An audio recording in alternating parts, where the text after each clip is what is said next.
अस्सलाम वालेकुम स्टूडेंट्स, उम्मीद करता हूँ आप खैरियत से होंगे। आज हम कल 10th क्लास में जो हमारा चैप्टर नंबर 9 है इसका लेक्चर 4 देखेंगे और ये हमारा आज आखिरी लेक्चर होगा इस चैप्टर का।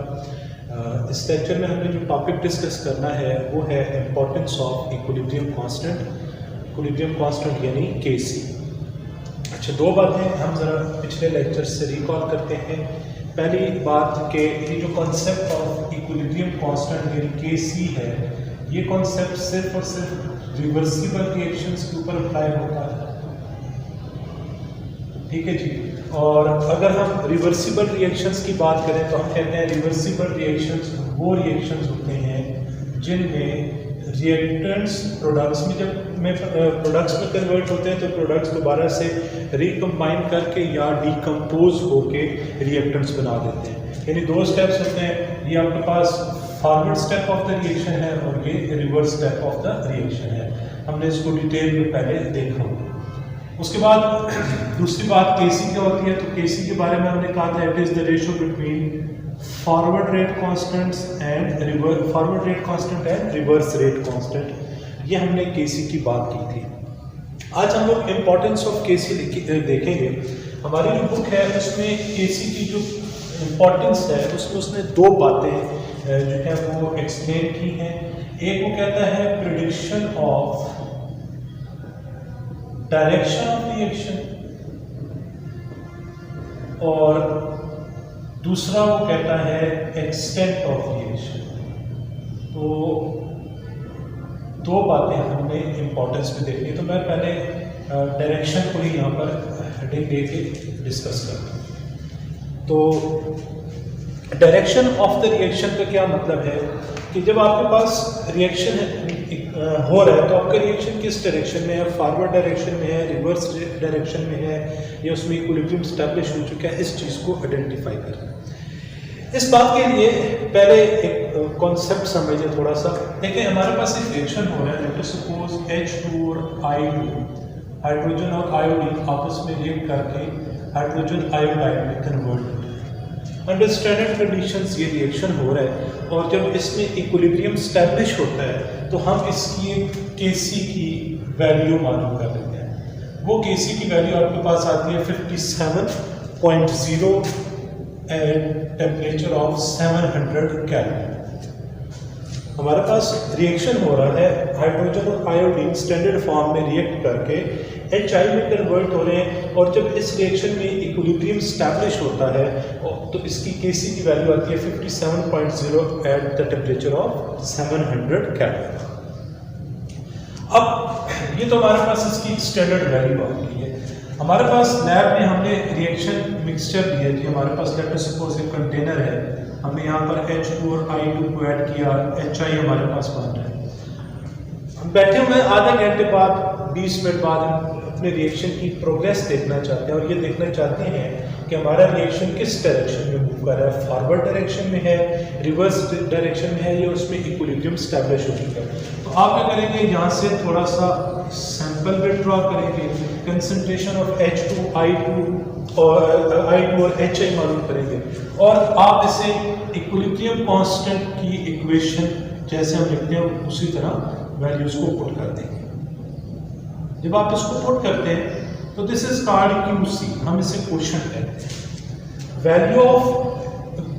Value of ratio between molar concentration of products and molar concentration of reactants at any instant of the reaction. किसी भी लम्हे आप रिएक्शन के, जब आपने रिएक्शन स्टार्ट किया उसके बाद 20 मिनट्स 30 मिनट्स बाद जब आप वहाँ से अपना सैंपल विथड्रॉ करते हैं और कंसंट्रेशन ऑफ प्रोडक्ट्स और कंसंट्रेशन ऑफ रिएक्टेंट्स के दरमियान आप जब रेशियो निकालते हैं तो that ratio is called quotient. इसको हम QC से रिप्रेजेंट करते हैं, इट इज कॉल्ड क्वोशंट।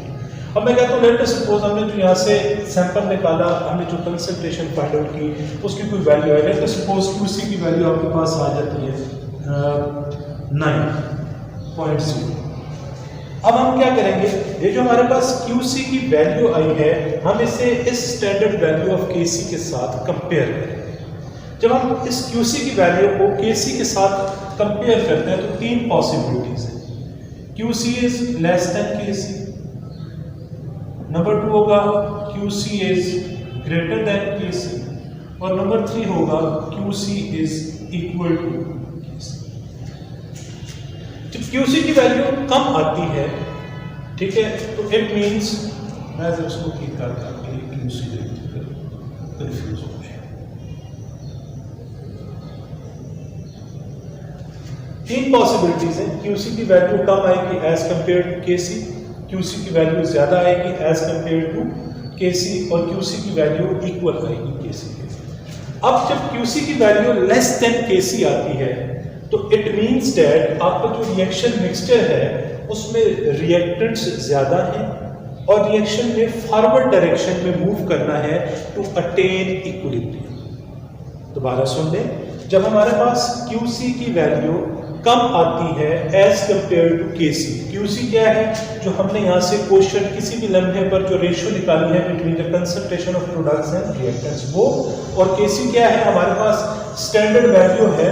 जब हम इनको कंपेयर करते हैं और QC की वैल्यू कम आती है एज कंपेयर टू Kc, तो उस वक्त क्या है, हमारे पास रिएक्शन मिक्सचर में रिएक्टेंट्स की कंसंट्रेशन ज्यादा है और इक्विलिब्रियम अटेन करने के लिए आपका रिएक्शन क्या करेगा, फॉरवर्ड डायरेक्शन में मूव करेगा। दूसरा केस, उसमें क्या है, QC की वैल्यू ज्यादा आती है Kc से।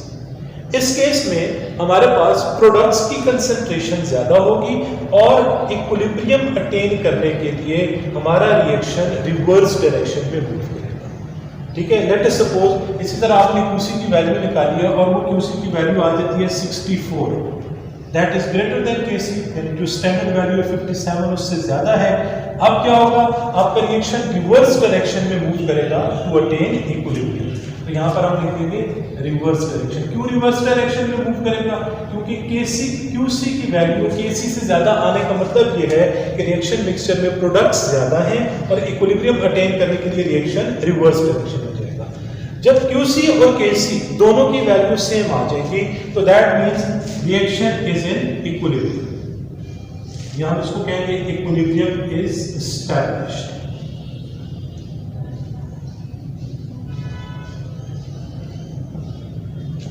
ठीक है जी, तो ये पहली इंपॉर्टेंस थी क्या, prediction of direction of chemical reaction.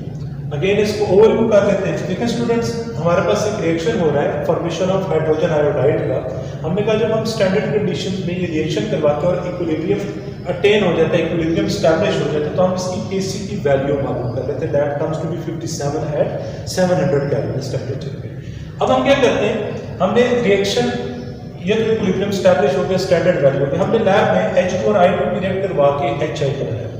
Reaction start करने के आधे घंटे बाद या 20 मिनट बाद हम यहाँ से थोड़ा सा सैंपल निकालते हैं ये देखने के लिए कि हमारा रिएक्शन किस डायरेक्शन में मूव कर रहा है, फॉरवर्ड डायरेक्शन में है, रिवर्स डायरेक्शन में है, या उसमें इक्विलिब्रियम स्टैब्लिश हो चुका है। ये करने के लिए हम क्या करते हैं, मोलर कंसंट्रेशन ऑफ प्रोडक्ट्स और रिएक्टेंट्स मालूम करते हैं और इनकी रेशियो फाइंड आउट करते हैं। इनकी रेशियो को हम नाम देते हैं रिएक्शन कोएफिशिएंट या simply coefficient, that is called QC। ठीक है जी, अब जब हम इस QC की वैल्यू मालूम करते हैं तो ये हम रेशियो निकालते हैं। अब इस रेशियो की हम वैल्यू निकालते हैं और इस वैल्यू को हम कंपेयर करते हैं विद Kc। जब हम इसे Kc से कंपेयर करते हैं तो हमारे पास 3 पॉसिबिलिटीज हैं। Number 1 is QC is less than Kc, number 2 is QC is greater than Kc और number 3 is QC is equal to Kc। जब ये दोनों वैल्यू सेम होंगी तो इट मींस रिएक्शन में इक्विलिब्रियम स्टैब्लिश हो चुका है। जब QC की वैल्यू Kc से बड़ी आएगी तो इट मींस रिएक्शन मिक्सचर में प्रोडक्ट्स जो हैं वो ज्यादा है और इक्विलिब्रियम अटेन करने के लिए रिएक्शन ने रिवर्स डायरेक्शन में मूव करना है। जब QC की वैल्यू कम आएगी एज कंपेयर टू Kc तो इट मींस दैट जो हमारे पास रिएक्शन मिक्सचर है उसमें रिएक्टेंट्स की मिकदार ज्यादा है और इक्विलिब्रियम अटेन करने के लिए रिएक्शन ने फॉरवर्ड डायरेक्शन में मूव करना है। तो ये आपके पास था पहला इंपॉर्टेंस ऑफ इक्विलिब्रियम कांस्टेंट के लिए Kc। अच्छा, अब हम दूसरे जो इंपॉर्टेंस है, ये दूसरी चीज हमने इसके बारे में देखनी है वो देखेंगे और वो है दूसरी importance of equilibrium constant and that is predicting the extent of chemical reaction.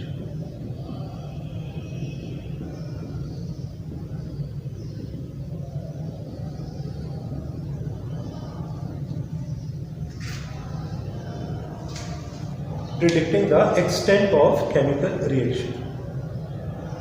अच्छा जी, एक्सटेंट का क्या मतलब है? एक्सटेंट का मतलब है how far a reaction is produced या proceed before establishing the equilibrium, यानी इक्विलिब्रियम एस्टैब्लिश होने से पहले आपका रिएक्शन कितना जो है वो कंप्लीट होता है, ये कितना फॉरवर्ड डायरेक्शन में मूव करता है, प्रोसीड करना, यानी कि किस हद तक रिएक्टेंट प्रोडक्ट्स में कन्वर्ट होते हैं बिफोर अटेनिंग द इक्विलिब्रियम। तो हाउ फार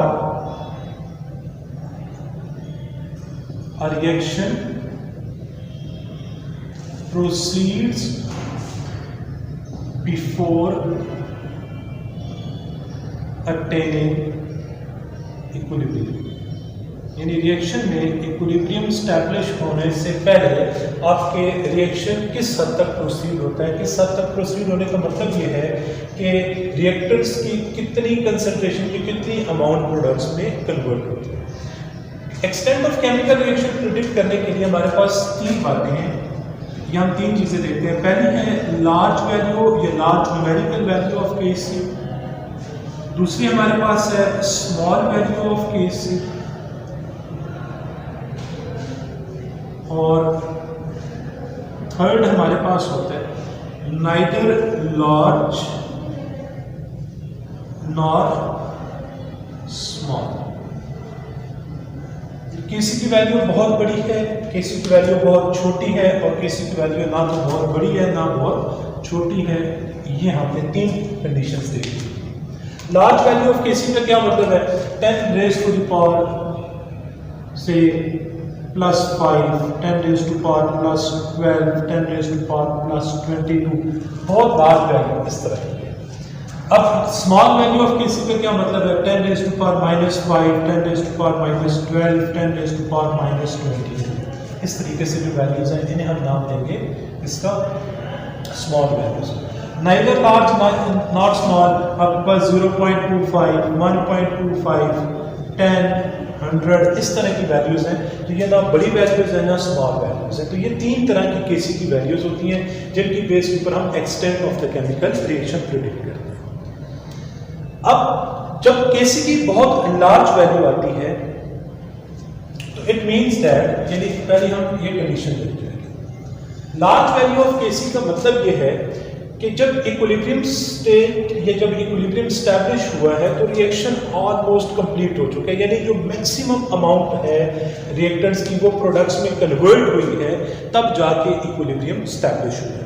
ठीक है, और यहाँ पर इसके बारे में कहते हैं the reaction has almost gone to completion, यानी वो लगता है रिएक्शन ऑलमोस्ट कंप्लीट हो चुका है, यानी maximum concentration of the reactants जो है वो प्रोडक्ट्स में कन्वर्ट हो चुकी होती है बिफोर अटेनिंग इक्विलिब्रियम। इसकी एग्जांपल में हमारे बुक में लिखते हैं वो ऑक्सीडेशन ऑफ कार्बन मोनोऑक्साइड, कि जब कार्बन मोनोऑक्साइड CO जो है ये O2 से रिवर्सिबली रिएक्ट करके 2CO2 में कन्वर्ट होती है। तो इसमें केसी की जो वैल्यू है वो आती है 2.7 × 10⁻22, तो बहुत लार्ज वैल्यू ऑफ केसी है। और यहाँ पर अगर हम टेम्परेचर देखें तो वो ऑलमोस्ट है एट 1000 केल्विन।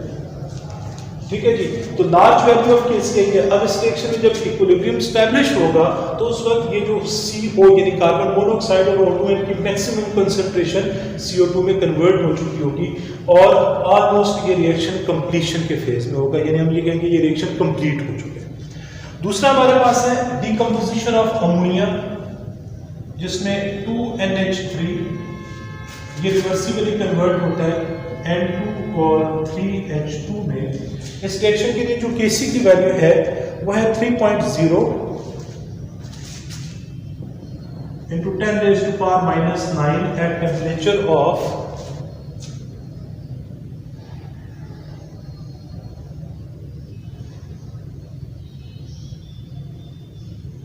10। इसके साथ टेम्परेचर नहीं है, ठीक है।